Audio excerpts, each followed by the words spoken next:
అందరికీ ఇష్టమైన రంజాన్ స్పెషల్ సిరుకుర్మా పాయసం చాలా టేస్టీగా అయితే ఉంటుంది. పిల్లలు పెద్దోళ్ళు ఇష్టంగా అయితే దీన్ని అయితే తింటారు. నేనైతే ఫస్ట్ ఒక కడాయి పెట్టుకొని దాంట్లో కొద్దిగా నెయ్యి పోసుకొని ఇది సిమ్ము మంట మీదనే దోరగా అయితే వేపుకున్నాను. ఇలా మంచిగా దోరగా సిమ్ము మంట మీద వేపుకున్నాక పక్కకైతే పెట్టేశాను. తర్వాత ఒక గిన్నె తీసుకొని హాఫ్ లీటర్ పాలు తీసుకున్నాను.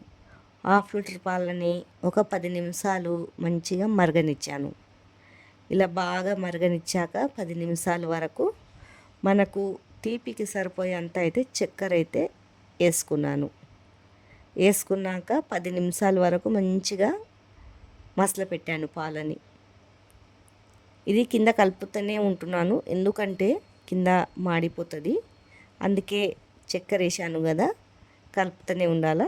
ఒక 10 నిమిషాల వరకు అయితే కలిపాను, మంచిగా ఉడకనిచ్చాక తర్వాత ఈ పాయసం సేమియా అయితే దేంట్లోనే వేసుకున్నాక ఎక్కువసేపు అయితే ఉడకనియొద్దు, ఎందుకంటే ముందే మనం నెయ్యిలో అయితే వేపేసుకుంటాము. ఒక పొంగు రానియాల బాగా. తర్వాత ఇలా పొంగు వచ్చేసాక మంచిగా కలిపేసుకొని మనము ఏమేమి తింటామో డ్రై ఫ్రూట్లు అన్నీ అయితే వేసేసుకోవాలా. నేనైతే ఇక్కడ కాజు కిస్మిస్ బాదామే వేసాను, ఇంకా ఎక్కువ అయితే ఏమి వేయలేదు.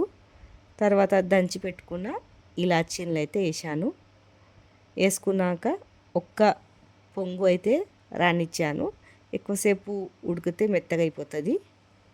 ఇలా ఒక పొంగు రానిచ్చాక కిందికైతే దింపేసుకోవాలా. టేస్టీ అయిన సిరుకుర్మా పాయసం.